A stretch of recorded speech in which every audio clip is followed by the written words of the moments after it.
Hi Brainies and welcome back to the channel. I hope you guys are doing super well and studying properly for your exams.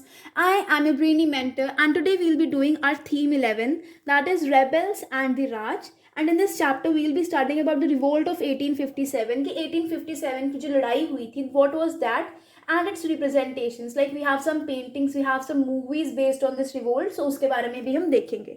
So we'll be starting with the notes only. Notes का link मैं description में दे दूंगी. You can go check them out. थोड़ा time लगेगा. I'll just fix everything. So let's begin. Okay so rebels and the Raj. सबसे पहले जो box है, बॉक्स में आपको बोला गया है कि जब 10th मई का आफ्टरनून होता है, 10th मई ऑफ 1857, तो वहाँ पर क्या होता है, जो मेरठ के जो सिपॉयज थे, जो मतलब मेरठ के कंटोनमेंट एरिया में रहते थे, वो रिवोल्ट कर देते हैं. They get like they go against their officials. ठीक है, इससे क्या होता है, जो म्यूटिनी थी, जो रिवोल्ट था, ये स्प्रेड हो जाता है टू द इन्फेंट्री.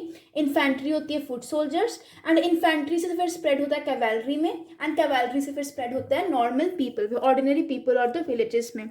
सो ये जो सोल्जर्स थे ना, इन्होंने क्या किया, सिपॉयज या soldiers, you can call it anything, इन्होंने क्या किया, they captured the bell of arms. Bell of arms like it's an area जहां पर एक रूम है जहां पर वेपन्स रखते हैं. ठीक है, so they captured the bell of arms, attacked white people, ransacked and burnt their bungalows, property and government buildings, and the telegraph line to Delhi was also cut. मतलब सब कुछ लाइक तबाही मचा देना जिसको कहते हैं. सो दे डिड ऑल दैट.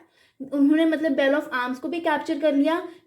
जो ब्रिटिशर्स थे, वाइट पीपल थे, उनको अटैक किया, उनके बंगलोज जला दिए, सब कुछ उन्होंने सब कुछ जला दिया. ठीक है, और क्या बोला गया, अ ग्रुप ऑफ सिपॉयज, कुछ सिपॉयज ऐसे थे, उन्होंने क्या किया, वो दिल्ली की तरफ चल पड़े and they reach the gates of red fort on 11th मई. मतलब 11th मई की सुबह में वो रेड फोर्ट पहुंच गए, जहां पर उन्होंने बहादुर शाह टू जो थे, जो मुगल रूलर थे, last Mughal ruler Bahadur Shah two, उनको फोर्स किया कि हमें अपनी ब्लेसिंग्स दो. सो बहादुर शाह के क्या थे, उनके पास कोई और चांस नहीं बचा. They had to give, they were left with no option but to comply. मतलब उन्होंने हाँ बोल दिया कि ठीक है, I will be giving you my blessings. इससे क्या हुआ, the revolt acquired a kind of legitimacy as it could now be carried on the name of the emperor. मतलब एक ठप्पा लग गया कि हाँ, एम्परर ने बोल दिया आप ये कर सकते हो, तो लेजिटिमेट हो गया, लीगल हो गया. ठीक है, इतना क्लियर है. चलो आगे. सो फर्स्ट टॉपिक आता है पैटर्न ऑफ द रेबिलियन. तो क्या बोला गया इसमें, फर्स्ट सब टॉपिक है हमारा हाउ द म्यूटिनीज बिगैन. ये सब जो लड़ाई थी, रिवोल्ट था, ये स्टार्ट कैसे हुआ. So the sepoys began their action with the signal. शाम को वो क्या करते थे, या तो इवनिंग में गन फायर करते थे, या फिर ब्रेकिंग द बगल. मतलब कोई ऐसी सिग्नल था उनका जिसकी वजह से पता चलता था कि यार the mutiny is going to start. ठीक है, they seized the bell of arms. Bell of arms को अपने कब्जे में ले लेना, जैसा I told you, and plundered the treasury. मतलब सारा ट्रेजरी क्या होता है, जगह जहां पर पैसा रखा होता है, तो उसको पूरा लूट लेते थे. And then they attack government buildings and burned all records as I told you before. अब आगे क्या बोला गया, everything and everybody connected with the white man became a target. मतलब जो भी ब्रिटिशर्स के साथ कनेक्टेड था उसको टारगेट बनाया गया.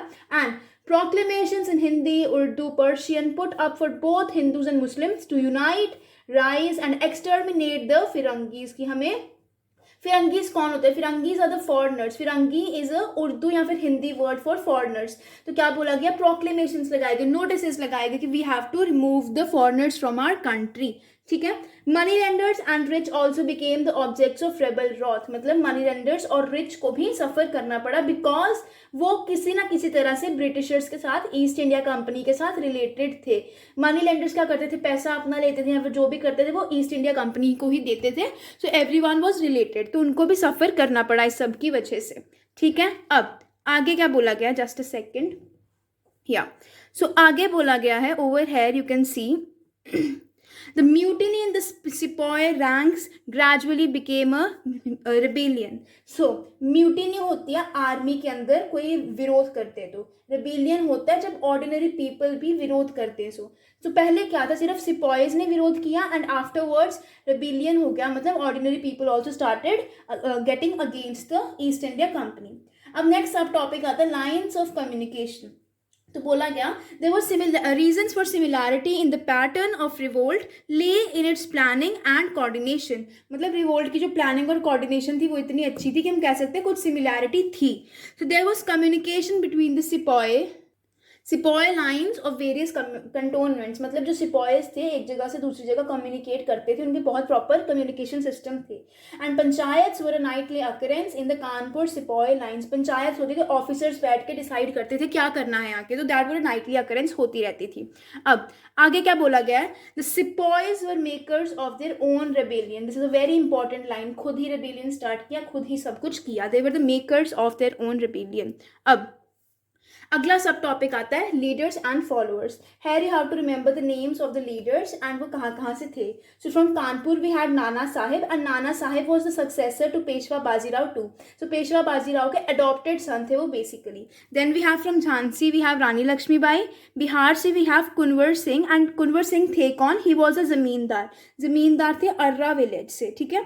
अवध से वी हैव बिरजिस कादर. बिरजिस कादर कौन थे, वो थे नवाब जो थे ना, अवध के नवाब के वो बेटे थे, ठीक है, नवाब वाजिद अली शाह, ठीक है. I will coming on the topic next. अब मेरठ से ना एक फकीर था वो मतलब एलिफेंट को राइड करता था, वो एलिफेंट्स पे बैठता था, एंड उसके पास भी बहुत ज़्यादा सिपॉइज वगैरह जाते थे, ठीक है. देन वी हैव लखनऊ से हमारे पास रिलीजियस लीडर्स होते थे, प्रॉफिट्स वगैरह होते थे. एंड यूपी से कौन होता था, Shamal. Shamal was a person, he was a villager who lived in Pargana Baraut. Pargana Baraut you can say is a district in UP, ठीक है. आगे next we have Gunu. Gunu was a tribal cultivator of Singhbhum in Chota Nagpur and became a rebel leader of the Kol tribals of the region. So Gunu was also a leader. So ये जो जितने भी leaders मैंने बताए हैं, you have to remember their names and the place where they led. ठीक है. अब अगला टॉपिक आता है rumours and prophecies, a very important topic. इसमें आपको पूछ सकते हैं कि कौन से ऐसे र्यूमर्स थे which led to the revolt of 1857, ठीक है. सो फर्स्ट र्यूमर आता है कि cartridges of Enfield rifles greased with the fat of cows and pigs.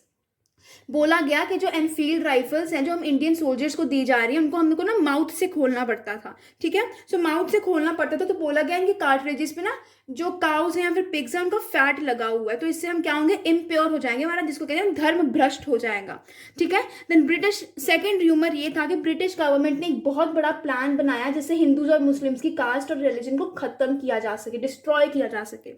एक और र्यूमर फैला कि जो ब्रिटिशर्स थे उन्होंने क्या किया, they had mixed the bone dust of cows and pigs into the floor that was being circulated in the market.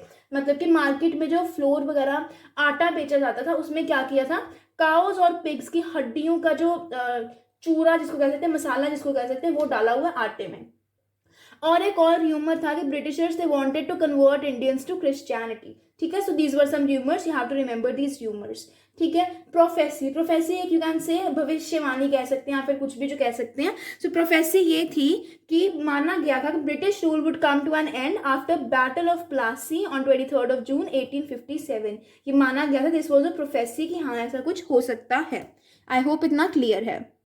Okay, so why was it that the people believed in the rumours. लोगों को ऐसा क्यों लगता था कि rumours सच हैं.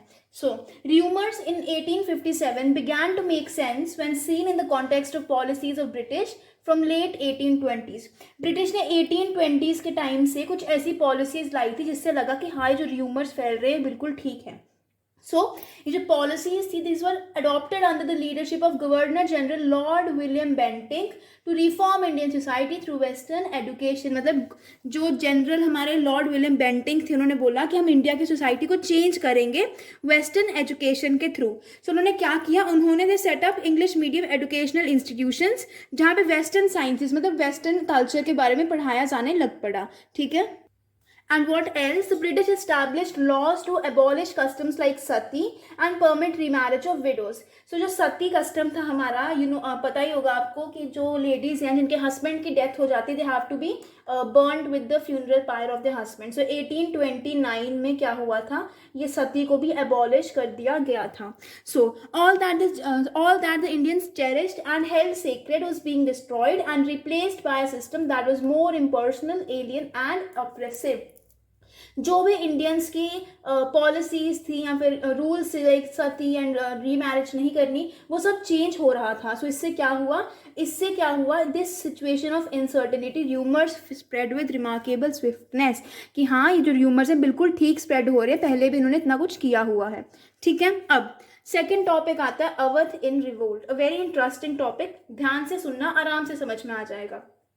So first हमारा सब टॉपिक आता है, a cherry that will drop into our mouth one day. ये लाइन बोली थी 1851 में lord governor general lord Dalhousie ने ये लाइन बोली थी। किसके बारे में? अवध के बारे में, कि हाँ अवध एक ऐसी चेरी है that will drop into our mouth one day. That means हम एक दिन ना एक दिन उसको अपने कब्जे में ले लेंगे।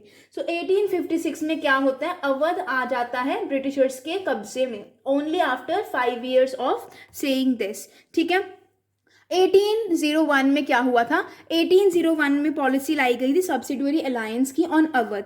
सो what was the subsidiary alliance? आपके बुक में दिया हुआ है, just a second I just show it to you. आपकी बुक में ये दिया हुआ है on page number, this is of page number 296। ये देखो, you can check this out over है, जस्ट रीड इट, समझ आ जाएगा कि जो भी थी पावर, मतलब जो किंग था वो तो रूल करेगा ही, बट मेन पावर जितनी भी एक्सटर्नल अफेयर्स है वो ब्रिटिशर्स ही उसको हैंडल करेंगे। So that was the subsidiary alliance. So क्या बोला गया, 1801 में अवध में सब्सिडियरी अलायंस लग गई थी। अब जो अवध का एरिया था वो बहुत अच्छा एरिया था, ब्रिटिशर्स उसको कब्जे में लाना चाहते थे बिकॉज यहाँ की जो सॉइल थी it was so good for producing indigo and cotton. ठीक है, and the region was ideally located to be developed into a principal market of upper India. अच्छा कॉटन उग सकता था, इंडिगो उग सकता था, यहाँ के ट्रेड सेंटर बहुत अच्छा बनता है ये वाला। Awadh would have been a very good trade centre. So takeover of Awadh was expected to complete a process of territorial annexation that had begun with the conquest of Bengal. Check this out. अगर ये हमारा India है, I am not good at making map, just समझ लेना ये हमारा India है। सो यहाँ से स्टार्ट हुआ, इतना इतना एरिया पूरा कब्जे में ले लिया, बचा इतना एरिया ऑफ अवध। अगर उसको भी कब्जे में ले लेंगे तो एक प्रॉपर टेरिटोरियल एनेक्सेशन हो जाएगी। सो that was the main M of the Britishers. Clear है? अब अगला सब टॉपिक आता है, life was gone out of the body. This is a line which shows कि अवध में जब ब्रिटिशर्स का कब्जा हुआ तो क्या हुआ कि जो अवध के नवाब थे वाजिद अली शाह, उनको थ्रोन से हटा दिया गया एंड उनको कैलकटा भेज दिया गया। ठीक है, इससे बहुत ज़्यादा दुख था लोगों में, एवरीवन वाज शॉक्ड कि ये क्या हो गया। So the wide spread sense of grief and loss at the Nawab's exile was recorded by many contemporary observers. उन्होंने बोला कि हर कोई रो रहा था, everybody was crying of agony in the separation of Jan-e-Alam. Jan-e-Alam is a word used to represent the Nawab only. तो मतलब the life was gone out of the body and the body of this town had been left lifeless because मतलब main इंसान जो था town का वही चले गए थे, king was exiled। ठीक है, इससे और क्या लॉस हुआ? The second loss was whole range of people associated with the court lost their livelihood. ना तो कोई मिनिस्टर्स रहे, ना तो कोई सर्वेंट्स रहे, जितने भी पैलेस में लोग थे उनका यू कैन से ऑक्यूपेशन ही खत्म हो गया। ठीक है, और आगे क्या आता है, firangi Raj and the end of the world. उनको लगा फिरंगीज ने हम पे कब्जा कर लिया, हमारा तो बस सब कुछ खत्म ही हो गया। सो क्या बोला गया, the Britishers they dispossessed the taluqdars, उनको रिमूव कर दिया तालुकदार्स को। एंड 1856 में क्या किया, first British revenue settlement system, जिसको हम बोलते हैं समरी सेटलमेंट सिस्टम, को लाया गया। सो क्या बोला गया, British revenue officers believe that by removing taluqdars they would be able to settle the land with actual owners of the soil. And इससे क्या होगा, जो actual owners of the soil, जो फार्मर्स हैं, उन पर प्रेशर थोड़ा कम होगा, क्योंकि डायरेक्ट कॉन्टैक्ट होगा between the British officers and the real owners of the soil, दो की हैं पीजेंट्स। ठीक है, और क्या बोला गया, उस टाइम पे सिपाहीज भी कंप्लेन करते थे कि हमें जो प्राइस है, वो हमें जो पे मिल रही है वो बहुत कम है, हमें छुट्टी भी नहीं मिलती है। ठीक है, बट ये भी बोला गया कि 1820s तक क्या था, जो वाइट ऑफिसर्स थे, मतलब ब्रिटिशर्स और सिपाहीज थे, उनके रिलेशंस बहुत अच्छे थे। बट 1840s में उनके रिलेशंस खराब होने लग पड़ते हैं, जो ऑफिसर्स थे वो अपने आप को बहुत सुपीरियर मानने लग पड़े थे। और एक इंपॉर्टेंट लाइन आती है, close links existed between the sipahis and the rural world of north India. Awadh को हम बोलते हैं नर्सरी ऑफ बंगाल आर्मी, क्योंकि ज़्यादातर बंगाल आर्मी के जो सिपाहीज थे they were from Awadh only, and उनका डायरेक्ट कॉन्टैक्ट था अपनी फैमिली मेम्बर्स के साथ, तो वो कॉन्टैक्ट में थे ही ना, so they were directly in contact with the rural world. ठीक है, अब थर्ड हमारा टॉपिक आता है, what the rebels wanted. Rebels actually में चाहते थे क्या, सो बोला गया है few rebels had the opportunity of recording their version, मतलब बहुत कम लोगों ने ही अपने बारे में लिखा है about this revolt, and perspective of the rebels was shown by proclamations and इश्तिहार्स जो कि लीडर्स ने इशू किए थे। अब फर्स्ट सब टॉपिक आता है vision of unity. So rebel proclamation in 1857 appeal to all sections of population irrespective of their caste और क्रीड, की सभी इकट्ठे आओ, we have to remove the Britishers from our country. ठीक है. सो जो प्रोक्लेमेशन इशू हुआ था बहादुर शाह के नेम के अंडर, उसमें बोला गया कि सभी, चाहे हिंदूज हों चाहे मुस्लिम्स हों, they should join the fight under the standards of both Muhammad and Mahavir. Muhammad belongs to Muslims and Mahavir belongs to Hindus. ठीक है. अब आगे आता है against the symbols of oppression. So बोला गया the proclamations completely rejected everything associated with the British rule. Britishers के साथ जो भी एसोसिएटेड था, जो भी ब्रिटिशर्स को बिलोंग करता था, उसको मानने से ही इनकार कर दिया. और they condemned the British for annexations they had carried out and the treaties they had broken. मतलब उन्होंने बोला कि ब्रिटिशर्स तुम लोग झूठे हैं, तुम लोगों ने धक्के से हमारी कंट्री पे एनेक्स किया, कब्जा किया और ट्रीटीज भी तोड़ी हैं. So they expressed the fear that the British wanted to destroy their caste and religion of Hindus and Muslims and convert them to Christianity. ये तो मैंने आपको बताया ही कि लोगों को ये डर था कि हिंदूज को कन्वर्ट करना है, मुस्लिम्स को कन्वर्ट करना है to Christians. So it was a fight for greater public good. पूरे देश की भलाई के लिए ये लड़ाई थी. ठीक है. और क्या बोला गया? The revolt was a rebel against all oppressors. It represents a glimpse of an egalitarian society. Egalitarian society मतलब हर कोई इक्वल है, you will not do any, कोई भेदभाव नहीं होगा, एवरीवन इज इक्वल. ठीक है. अब आगे आता है search of an alternative power. So देखो, जब दिल्ली पे कब्जा कर लिया रेबल्स ने, तो ऑब्वियसली उनको कोई पावर चाहिए थी वहाँ पे. तो उन्होंने क्या किया? They try to establish some kind of authority, मतलब खुद की तरफ से एक you can say government establish करने की कोशिश की एंड अथॉरिटी एस्टैब्लिश करने की कोशिश की. ठीक है. So went back to the culture of the court. Court के कल्चर में चले गए, मतलब सब कुछ कोर्ट के अकॉर्डिंग ही होता था. एंड प्रॉपर अपॉइंटमेंट्स हो रही हैं, रेवेन्यू कलेक्ट हो रहा है, सब कुछ हो रहा है जैसे कि कोर्ट के टाइम पे होता था, मुगल पीरियड के टाइम पे होता था. ठीक है. अब आता है the fourth topic, that is repression. Repression means इस रिवोल्ट को खत्म करने के लिए ब्रिटिशर्स ने क्या किया. सो बोला गया है British passed a series of laws to help them quell the insurgency. इस रिवोल्ट को खत्म करने के लिए कुछ लॉज पास किए. पहला लॉ पास किया martial law in whole north India. Martial law मतलब किसी पे भी अटैक कर दो जिस पे शक होता है, किल हिम, नो प्रॉब्लम. ठीक है. So military officers given the power to try and punish Indians. एक ही पनिशमेंट थी, दैट इज डेथ. उसके अलावा कोई और पनिशमेंट थी ही नहीं. ब्रिटिशर्स ने दो तरफ से अटैक किया, टू प्रॉन्ग्ड अटैक. पहला किया कैलकटा से नॉर्थ इंडिया पे और दूसरा पंजाब से दिल्ली पे, ताकि दिल्ली को कब्जे में लाया जा सके. अब yes, British realise that they were not only dealing with a major mutiny but an uprising that an huge population support. Britishers को पता चला कि कोई छोटी मोटी लड़ाई नहीं है, बहुत लोग हैं इसमें इन्वॉल्व, हमें बहुत सोच समझ के फैसला लेना पड़ेगा. एंड उन्होंने लालच दिया, ब्रिटिशर्स ने बड़े बड़े लाइक रिच पीपल को लालच दिया कि हमारे साथ मिल जाओ. क्या चाहते थे, क्या लालच दिया? Big land holders were promise to get back their land as the British try to break up the unity. उनको लालच दे रहे हैं कि हम आपको आपका लैंड वापस कर देंगे, you just come back to us. ठीक है. अब फिफ्थ टॉपिक आता है images of the revolt. Not important, just remember the names of images and when they were formed. सबसे पहले आया रिलीफ ऑफ लखनऊ, जो कि बनाई थी थॉमस जोन्स बार्कर ने इन 1857. इससे बताया गया है कि जो लखनऊ पे अटैक हुआ था वो ब्रिटिशर्स ने वापस लखनऊ को कैसे अपने कब्जे में लिया. ठीक है. बस इतना ही रीड करना है, ज़्यादा कुछ एक्स्ट्रा पढ़ने की ज़रूरत ही नहीं है. ठीक है.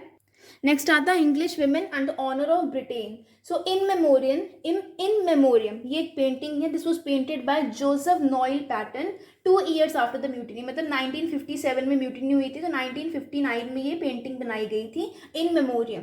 This represents the rebels as violent and brutish even though they remain invisible. इस पेंटिंग में रेबल्स दिखाए नहीं गए, बट हाँ ये कह सकते हैं कि बहुत क्रूअल थे, बहुत ज़्यादा वायलेंट थे. ठीक है. अगला आता है नेशनलिस्ट इमेजरीज. तो जो वॉर ऑफ 1857 था, इसको हम बोलते हैं फर्स्ट वॉर ऑफ इंडिपेंडेंस. और जो हमारी रानी लक्ष्मीबाई थी द क्वीन, इनको रिप्रेजेंट किया एज अ मैस्कुलिन फिगर, मतलब एक मर्द की तरह शो किया गया, who is chasing the enemy, killing the enemy. ठीक है. विद दिस हमारा पूरा चैप्टर खत्म हो गया है. आई होप समझ आ गया होगा. If you like the video, don't forget to like, share and subscribe. Share this video to all your classmates, everyone, and do subscribe to the channel. You are at Brainy Mentor. Have a great day.